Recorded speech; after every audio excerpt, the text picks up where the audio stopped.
ॐ श्रीशं कमलपत्राक्षं देवकीनन्दनं हरिं सुतसम्प्राप्तये कृष्णं नमामि मधुसूदनं नमाम्यहं वासुदेव सुतसम्प्राप्तये हरिं यशोदाङ्कगतं बालगोपालं नन्दनन्दनम् अस्माकं पुत्रलाभाय गोविन्दमुनिवन्दितं नमाम्यहं वासुदेवं देवकीनन्दनं सदा गोपालं डिम्बकं वन्दे कमलापतिच्युतं पुत्रसम्प्राप्तये कृष्णं नमामि यदुपुङ्गवं पुत्रकामेष्टिफलदं कञ्जाक्षं कमलापतिं देवकीनन्दनं वन्दे सुतसम्प्राप्तये मम पद्मापते पद्मनेत्र पद्मनाभ जनार्दन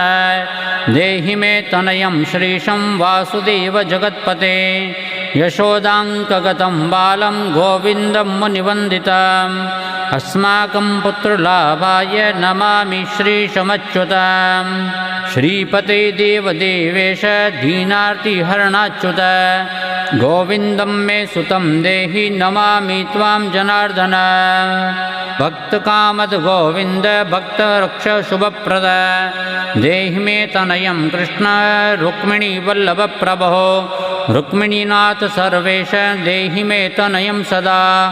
भक्तमन्दार पद्माक्ष त्वामहं शरणं गत देवकीसुत गोविन्द वासुदेव जगत्पते देहि मे तनयं कृष्ण त्वामहं शरणं गतः वासुदेव जगद्वन्द्य श्रीपते पुरुषोत्तमं देहि मे तनयं कृष्ण त्वामहं शरणं गतः कञ्जाक्ष कमलनाथ परकारुणिकोत्तम देहि मे तनयं कृष्ण त्वामहं शरणं गतः लक्ष्मीपते पद्मनाभ मुकुन्द मुनिवन्दितं देहि मे तनयं कृष्ण त्वामहं शरणं गतः कार्यकारणरूपाय वासुदेवाय ते सदा नमामि पुत्रलाभार्थं सुखदाय बुधाय ते राजीवनेत्र श्रीराम रावणारे हरे कवे तुभ्यं नमामि देवेश तनयं देहि मे हरे अस्माकं पुत्रलाभाय भजामि त्वां जगत्पते देहि मे तनय कृष्ण वासुदेव रमापते श्रीमानिनिमान चोर गोपी वस्त्रापहारक देहि मे तनयं कृष्ण वासुदेव जगत्पते अस्माकं पुत्रसम्प्राप्ति कुरुष्व यदुनन्दन रमापते वासुदेव मुकुन्द मुनिवन्दितं वासुदेवसुतं देहि तनयं देहि माधव पुत्रं मे देहि श्रीकृष्ण वत्सं देहि महाप्रभो डिम्बकं देहि श्रीकृष्ण आत्मजं देहि राघव भक्तमन्दार मे देहि तनयं नन्दनन्दन नन्दनं देहि मे कृष्ण वासुदेव जगत्पते कमलानाथ गोविन्द मुकुन्द मुनिवन्दितम् अन्यथा शरणं नास्ति त्वमेव शरणं मम सुतं देहि श्रियं पुत्रं प्रदेहि मे यशोदास्तन्यपानज्ञं पिबन्तं यदुनन्दनं वन्देऽहं पुत्रलाभार्थं कपिलाक्षं हरिसदा नन्दनन्दन देवेश नन्दनं देहि मे प्रभो रमापते वासुदेव श्रियं पुत्रं जगत्पते पुत्रं श्रियं पुत्रं मे देहि माधव अस्माकं दीनवाक्यस्य अवधारय श्रीपते गोपाल डिम्ब गोविन्द वासुदेव रमापते अस्माकं डिम्बकं देहि श्रियं देहि जगत्पते मद्वाञ्छितफलं देहि देवकीनन्दनाच्युत मम पुत्रार्थितं धन्यं कुरुष्व यदुनन्दन याचेऽहं त्वां श्रियं पुत्रं देहि मे पुत्रसम्पदां भक्तचिन्तामणे राम कल्पवृक्ष महाप्रभो आत्मजं नन्दनं पुत्रं कुमारं डिम्बकं सुताम् अर्भकं तनयं देहि सदा मे रघुनन्दन वन्दे सन्तानगोपालं माधवं भक्तकामदम् अस्माकं पुत्रसम्प्राप्त्यै सदा गोविन्दमच्युतम् अकारयुक्तं गोपालं श्रीयुक्तं यदुनन्दनं क्लीं युक्तदेवकी पुत्रं नमामि यदुनायकम् वासुदेवमुकुन्देश गोविन्द माधवाच्युतं देहि मे तनयं कृष्ण रमानाथं महाप्रभो राजीवनेत्र गोविन्द कपिलाक्ष हरे प्रभो समस्तकाम्यवरद देहि मे तनयः सदा अब्जपद्म नवपद्म वृन्दरूप जगत्पते देहि मे वरसत्पुत्रं रमानायक माधवम् नन्दपाल धरापाल गोविन्द यदुनन्दन देहि मे तनयं कृष्ण रुक्मिणी वल्लभ प्रभो दासमन्दार गोविन्द मुकुन्द माधवाच्युत गोपाल पुण्डरीकाक्ष देहि मे तनयं श्रियं यदुनायक पद्मेश नन्दगोपवधूसुत देहि मे तनयं कृष्णं श्रीधरं प्राणनायक अस्माकं वाञ्छितं देहि देहि पुत्रं रमापते भगवन् कृष्ण सर्वेश वासुदेव जगत्पते रमाहृदय संभार सत्यभामा मनप्रिय देहि मे तनयं कृष्ण रुक्मिणी वल्लभ प्रभो चन्द्रसूर्याक्ष गोविन्द पुण्डरीकाक्ष माधव अस्माकं भाग्यसपुत्रं देहि देव जगत्पते कारुण्यरूप पद्माक्ष पद्मनाभ समर्चितं देहि मे तनयं कृष्ण देवकी नन्दनन्दन देवकी सुत श्रीनाथ वासुदेव जगत्पते समस्त काम फलद देहि मे तनयं सदा भक्तमन्दार गंभीर शंकराच्युत माधव देहि मे तनयं गोप गोपाल वत्सल श्रीपते श्रीपते वासुदेवेश देवकी प्रियनन्दन भक्तमन्दार मे देहि तनयं जगतां प्रभो जगन्नाथ रमानाथ भूमिनाथ दयानिधे वासुदेवेश सर्वेश देहि मे तनयं प्रभो श्रीनाथ कमलपत्राक्ष वासुदेव जगत्पते देहि मे तनयं कृष्ण त्वामहं शरणं गतः दासमन्दार गोविन्द भक्तचिन्तामणि प्रभो देहि मे तनयं कृष्ण त्वामहं शरणं गते गोविन्द पुण्डरीकाक्ष रमानाथ महाप्रभो देहि मे तनयं कृष्ण त्वामहं शरणं गतः श्रीनाथ कमलपत्राक्ष गोविन्द मधुसूदन मत्पुत्रफलसिद्ध्यर्थं भजामि त्वां जनार्दन स्तन्यं पिबन्तं जननी मुखाम्बुजं विलोक्य मन्दस्मितमुज्ज्वलाङ्गं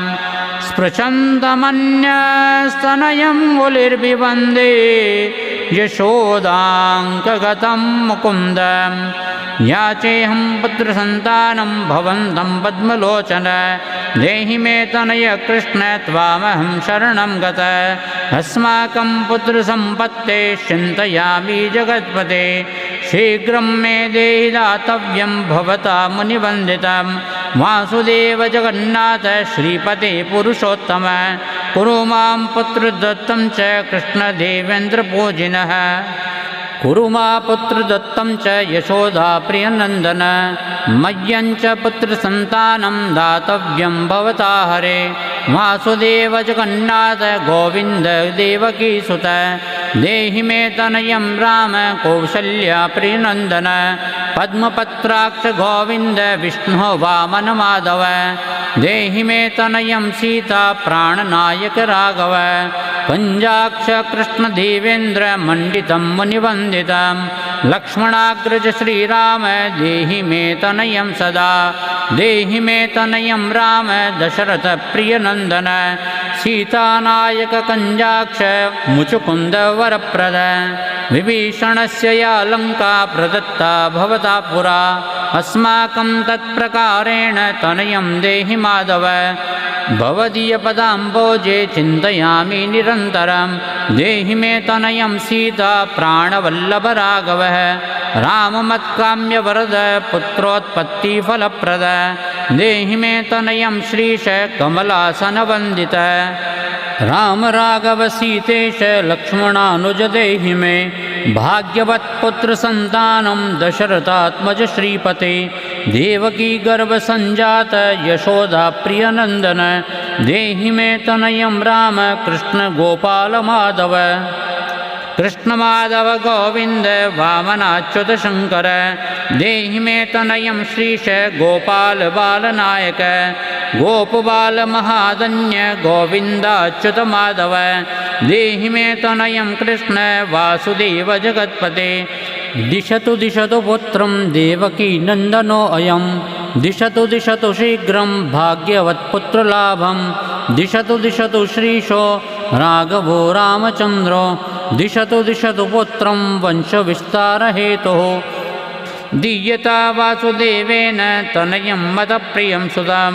कुमारं नन्दनं सीता नायकेन सदा मम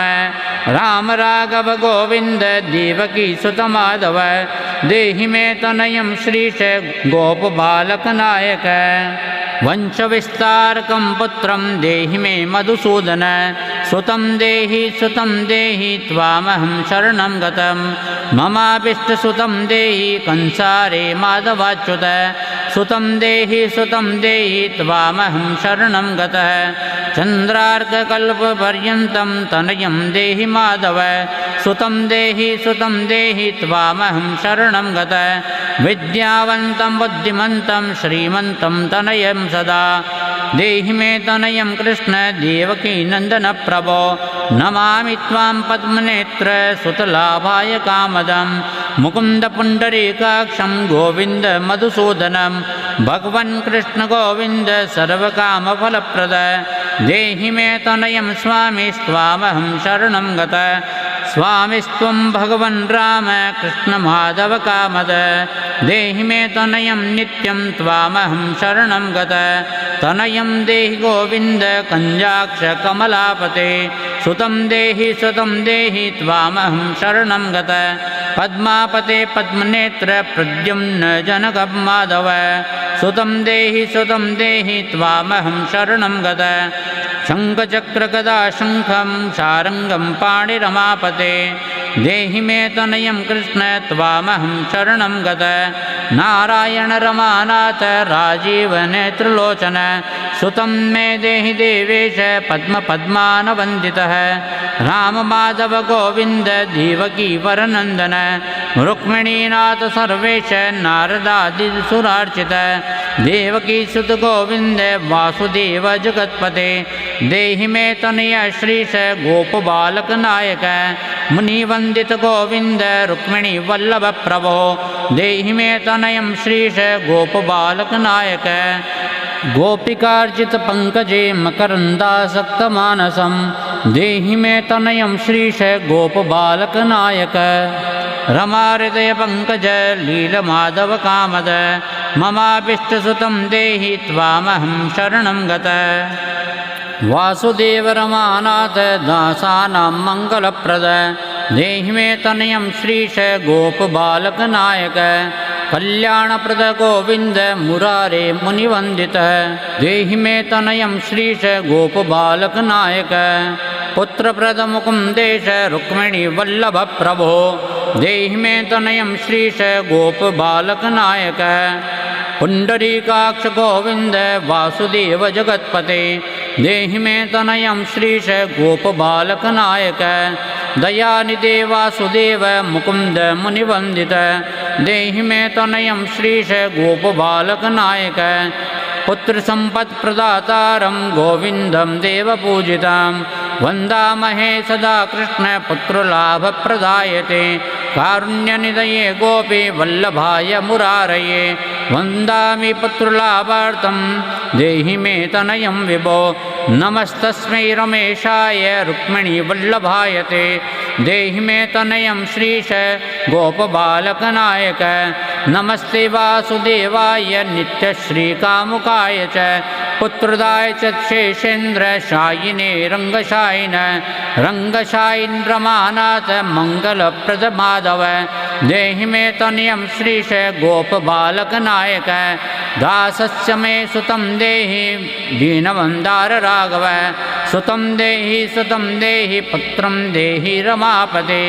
यशोदातनयाभिष्ट पुत्रदानरतः सदा देहि मे तनयं श्रीश गोपबालकनायक मदिष्टदेव गोविन्द वासुदेव जनार्दन देहि मे तनयं श्रीश गोपबालकनायक नीतिमांश्च पुत्रो विद्यावांश्च प्रजायते भगवन्तव कृपायाश्च वासुदेवेन्द्र पूजित यः पठेत् पुत्रशतकं सोऽपि सत्पुत्रवान् भवेत् श्रीवासुदेव कथितं स्तोत्ररत्नं सुखाय च जपकाले पठे नित्यं पुत्रलाभं धनं श्रियम् ऐश्वर्यराजसम्मानं सद्यो याति न संशयः। श्रीकृष्णार्पणमस्तु।